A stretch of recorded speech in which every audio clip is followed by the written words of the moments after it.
What it be, y'all? Once again, it's Rezin 47 with a new episode of my music collection series. This is episode 9. Episode 8 was about a month ago. So I picked up, in that time, 2 cassettes, 1 vinyl, and then, 3 CDs. And I'll have 7 other ones I've already had in my collection to show up later. So I'll start it off with the tapes. First one is, I got this one just yesterday. Cypress Hill, Temples of Boom, 1995. My favorite Cypress Hill album, far and away. One of the best produced albums fucking ever from anywhere. One of my main inspirations on production. DJ Muggs is in my top 5 producers.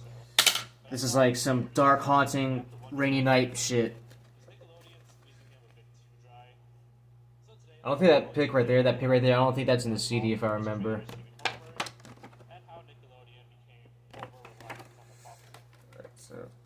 And I believe I talked about this album before, but if not, I'll talk about it right now. One of my favorite tracks in here. Spark Another Owl, that's a dope way to sign out on the album. 30 Set in the Air. Stone Raiders, I love the Exorcist sample. Illusions. One of the fucking best samples ever used, that Gary Burton shit. Boom Biddy Bye Bye, that was my introduction to this album, and it's probably my favorite Cypress Hill song. No Rest for the Wicked, They're Going Out Cube for Biting 30 Cent in the Air on Friday. California, Lakota is dope storytelling. Red Light Vision, strictly hip hop. Let It Rain, what a fucking dope song. And on y'all know, like, on the CD you get Everybody Must Get Stoned, and then on the Japanese version there's another song called Smuggler's Blues. And I have both of those downloaded, so yeah, but that's Cypress Hill, Temples of Boom. Now I have it on all formats, CD, tape, and vinyl. Alright, next up, I'm so fucking happy I found this. I've been checking like almost every day for about 3 months to see if this popped up anywhere, and it never did until like a few weeks ago, and I jumped on that shit immediately. The Helium, the Dur Luck cassette. I've talked about this album a fucking million times, but I'm happy to finally have this on cassette. I thought I would never get this. I caught this shit for like 13 bucks on Discogs. Yeah, this is a top 20 album of all time for me. I've listened to it enough. I love it enough that I can confirm that. And there's no songs missing from the CD version. It's the same as you get on CD and the vinyl. Booklet's the same. And this is the only Helium album, probably the only album in Mary Timmy's entire fucking catalog that was released on cassette. Because there's no Pirate Prude, there's no Magic City cassette for some reason. That would be dope if they did that though. But yeah, I talked about this album enough. I fucking reviewed it. So let's keep it moving and move up to the vinyl. Still in the Helium fucking universe. Again, I was surprised when I found this because this is insanely rare.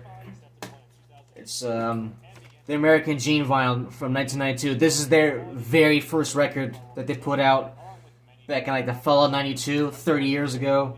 Salute to 30 years of this band. And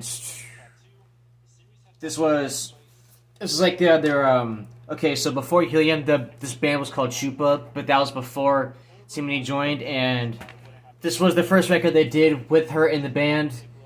And I believe everybody knows like the main song, American Gene. That's like that was originally a Chupa song, and speculation has it that she doesn't like that shit, and that's why it wasn't on Ends with N, blah blah blah. But I think it's a dope song. It's probably a song only she could pull off. But then you get that B-side, Termite Tree, which is, I think I said in my top 20 Helium shit, but that's the best performance she's ever put out as a singer, in my opinion. And that shit just fell to the floor, but yeah, if you want to hear me talk about these songs more, go watch the top 20 Helium songs. Both songs are on the list. So that's the American Gene, 1992, put out on Brian Dunn's own label called Warped Records. And again, I was shocked when I found this. We're getting to the CDs now. I was shocked when I fucking found this, because I've only seen it on like this artist fan site, ladyofthefire.org, Only place I've ever seen this anywhere. No other pictures have ever surfaced of this single since. But I caught this on eBay for like $10 last week. It's the Helium Honeycomb single. This came out as a single in 1996. From the Dirt of Luck, there's no differences between this and the album version. It's the exact same shit. And it is a real pressing. There's like no CDR. Real deal. This is an official Matador release from 96. One of the best songs I've ever heard in my life. One of the most sentimental songs I've ever had the privilege of hearing. I mean, the fucking storytelling. That's one thing I love about Ray Tierney. Her storytelling skills are very good. Something that I think gets overlooked. But the shit this song's about, I've been through so many times that more than I want to admit. And yeah, her performance on this is just fucking unreal. So that's the Honeycomb single, 1996. I'll get this put up on Discogs because it's actually not on there, believe it or not. So there you go. And last one, a Mary Timony tip is I caught this for like $8, but it's real 𝐓𝐚𝐸𝐸. This is their second album from 2019. Their long-awaited follow-up to the fucking masterpiece from 2014. That is Rips. It's like one of those gateful wallet joints, like Nas' albums with Hit Boy have that like the same packaging. All right, now Rips is a 5 out of 5, 10 out of 10, however you want to say it. To me, that's like one of the 3 best albums in her fucking catalog. But this, nowhere near Rips at all, but still a good album. What's on here, man? It starts with Tough Enough, which was the single. It's a pretty cool video too. Rainbow Shiner. There are 3 songs on here that I do not like at all. Good Times, No Reflection, and Talk to Me. I've always praised Mary Timony for her talent in making feel-good songs without being corny. But I'll be honest, kind of crosses the line with those shits. I mean, too fucking over the top. I mean, just too happy-go-lucky for me. But, Want It to Be True, that's a good one.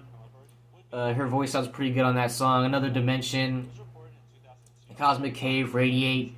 Another thing I want to talk about on this album is Betsy Wright, the bassist. She steps out of the shadows and like really makes her fucking name known on this album. She writes like 4 out of the 10 songs in here. Rainbow Shiner, and I believe Another Dimension, Radiate, and maybe 𝐓𝐚𝐸𝐸. But yeah, she really steps out of the shadows. And it's been 3 years since it came out. Timony's about to put out her 3rd solo album, her first one since 2007, next year in 2023. Super fucking amped for that. So hopefully that means 2024 we get a 3rd album by this band.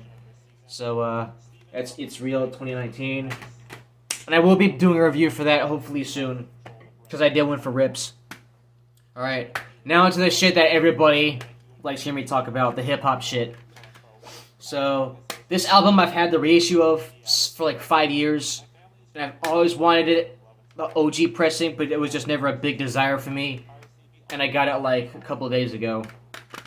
Del the Funky Homosapien, No Need for Alarm, 1993. This is the OG pressing from 93.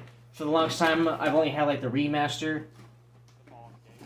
You can see right here, this is the, this came in like a digipack. See right there. This is the OG from 93. It actually came in a jewel case, so happy to have that. Spine is the same. The disc art is kind of basically the same. And yeah, I mean, I talked about this on part 1 of my CD collection, but I'll talk about it again. You're in Shambles, one of the best beats I've ever heard in my fucking life, and that's my favorite song on the album. Catch a Bad One, No Need for the title track, Boo Boo Heads, I mean, Treats for the Kiddies, No More Worries, In and Out, Miles to Go, check it out, thank yous. This turns 30 next year, so I'll definitely fucking review it. But, yeah, life-changing album for me. And just, production on that is so jazzy and dark. So I'll get this put back. Alright, alright. And then next up, this album turned 30 in October, and this artist put out for pre-order a 30-year reissue of this record, and I ordered it, and it was supposed to be delivered, it was supposed to be shipped out on the 18th, but it never fucking happened. It hasn't happened yet. But that I'm gonna talk about ICP Carnival Carnage 1992. Legendary first Joker card, the debut of the Dark Carnival. This is the original pressing, not the 2005 reissue. This is the OG Detroit shit from 1992. And yes, it has Night of the Accent Black in Your Eyes, obviously. Dope, iconic disc art. Now, they did a 3-year anniversary reissue of this, and it was supposed to be shipped out on the 18th. Hasn't happened yet because fucking Ron J just lost his girl Fellaini, and he's busy grieving that shit. But Shaggy needs to fucking run into his house and steal the reissues they made for this and ship those out already, because I want to know if it's remastered or not. But as for the album itself, fucking classic. This gets shitted on. It gets crucified and fucking downplayed because, oh, it's too dated. Fuck that. That's part of its charm, is just how old school it sounds. So you get the title track, Carnival of Carnage, the Juggler. What else? Guts on the Ceiling. The story of that is fucking crazy. Night of the Axe, one of the funniest songs I've ever fucking heard in my life. Psychopathic, Black in Your Eyes. Never Had It Made. That's like Von J's first amazing storytelling song to me. Your Rebel Flag. That's a song more fucking Juggalos need to fucking hear. And then at the end you get the Posse Taste with 𝐓𝐚𝐻𝐸, Capital E, Jump Steady, Nate the Mac. Yeah, classic fucking record. Very, very dope. It's probably my top 5 Joker's cards. And it needs to get recognized more. It needs to get more love because it is a masterpiece. It's what started it all. So it's Carnival Carnage. It's 92. And earlier this month in November, this album turned 20. The Wraith Shangri-La. The 6th Joker's card. Fucking amazing record. It's fucking classic. This is their first album without Mikey Clark, which was a big fucking shoe-in. They had to pull out, bringing in Mike Puwal to step in and do the production, and I think he fucking knocked it out of the park. And I got both versions. This is the seminar version. I guess I could pull out the other one because... Hold on a second. Okay, here we go. This is the other version. This is the seminar one. It was in a black case. It didn't come with the cover, which is why I bought another one. And lucky me that it had the other DVD. But this is the one I grew up watching the most. Just watching them play like Hate Vado, Wagon Wagon, Juggalo Champ playing at the end with them showing the Wraith. But the seminar is far and away the better one. So, what songs are here are my favorites? Welcome to the Show. Get Your Wicked On, Birthday Bitches, Blam. One song on this album I don't like is 8 Rings Diamonds. And I just don't like the singing on that shit. ABK's part where he tries to sing is fucking horrible. But what else? Did I Stay On This? Hell's Forecast, one of the fucking darkest songs they ever made. Juggalo Homies, We Belong, Crossing That Bridge, The Raven's Mirror, Thy Unveiling. One of the best vocal performances I've ever fucking heard from anybody. Any singer, any MC, anywhere is Thy Unveiling. Jay singing on that is unfucking believable. But yeah, the Wraith Shangri-La, the 6th Joker's card from 2002. And now, starting to cool down where I'm from. It's starting to get really fucking cold. And whenever it comes around wintertime, I really get in the mood for this album. Benny the Butcher, Tana Talk 3 from 2018. I showed Tana Talk 4 in like maybe part 4 of my CD collection. But this came out in 2018. This turned 4 on last Wednesday. And this is the Get On Down repress, which has the gold Griselda disc. And you can see Right there, him staying on Montana Ave where he used to put in that work. And yeah, this is a top 3 Griselda album of all time for me. When this came out, I could not fucking stop playing it. It makes you feel like you're in a fucking blizzard on Montana Ave in Buffalo in like 2004. What do you get here? You get the intro, Babs. Good Night, my favorite track on here. Scarface versus Sosa 2. Fast Eddie. It's like some late night shit. 97 Hove. The beat switch from Alchemist is fucking crazy. 51. Rick, all 70. It's a 5 out of 5 record. 10 out of 10, however you want to say it. Turns 5 next year, so I will probably review this. Benny the Butcher, Tana Talk 3, 2018. And now, these next 3 are just like random ones I picked out. Next album I have up is 7-Year Bitch, Gato, Negro, Black Cat in Spanish from 1996. This is their 3rd and last album. The first one was Sickum from 1992, which I also have. I don't know if I showed that before. I think I probably did. But that came out like after the main guitarist Stephanie Sargent died, R.I.P. And who's the fucking name of this guitarist? Roisin Dunn, I think, is the guitarist on this album. But yeah, like 7-Year Bitch was more like some grunge punk shit. This right here is like more alternative, and it's a dope album. What do you get here? Like Crying Shame, probably my favorite track on the album. If that wasn't a single, it should have been. Disillusion, 24,900 miles per hour, Whoopee Cat, Misunderstood, Sore Subject, Second Hand, Jack.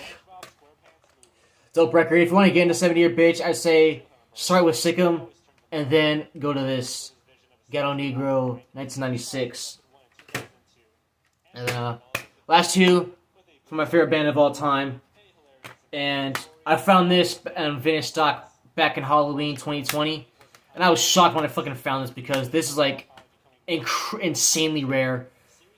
It's Nirvana, Hormoaning from 1992. This is a tour exclusive EP they did for the the Japan and Australia legs of the Nevermind tour. And it's pretty much just a sampler for what would later appear on Incesticide. This is the Japanese version. The New Zealand version has like a different cover. It has a different cover with like the actual band sitting on the some steps or something. But yeah, basically a continuation of Nevermind, as you can see by the cover. You get 4 tracks from Incesticide. On here you get Turnaround, Aneurysm, Son of a Gun, and Molly's Lips. The other 2 tracks are D7 and In His Youth, Even in His Youth. I think D7 should have been on Incesticide. That's fucking love that song. Wipers cover. But yeah, I found this for $20 in 2020. Happy to have it. Hormoaning, Nirvana, 1992. Let's Speak of the Devil. Last one up is Incesticide from 1992. This turns 30 years on the 15th next month. So I will probably review this. This is the very first rock. This is like the very first non-hip-hop album I've got in my collection.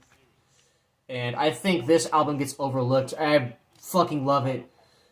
The songs in here that are Bleach, Nevermind level, like Dive, Sliver. Sliver is like one of my favorite Nirvana songs of all time. When I first heard that Live Tonight Sold Out, I was obsessed with it. And you get a Stain, that definitely should have been on Bleach. Been a Sun, the BBC version. Turn Around, Molly's Lips, Son of a Gun. You get New Wave Poly, which is like the faster version. Beeswax, fucking love that song. Downer, underrated as fuck. Mexican Seafood again, fucking so overlooked. Hairspray Queen, fucking crazy. Cobain just fucking saying nothing, but it sounds good. Aero Zeppelin, Aneurysm, fucking Face Melter. Aneurysm, or Incesticide by Nirvana, 1992. And we'll probably review this. I got the thumbnail already made. So, that's my music collection part 9. Thank y'all for watching. Make sure to like, comment, share, subscribe, and all that. And another thing, I just launched a second channel on Rezin 47.5. That'll be in the description. Go subscribe to that if y'all want. On there, just basically posting just like random shit that I just think of creatively that wouldn't slide on the main channel. So you never know what to expect with that one. So go subscribe to that. And until then, I'm out of here. I'll see y'all next time.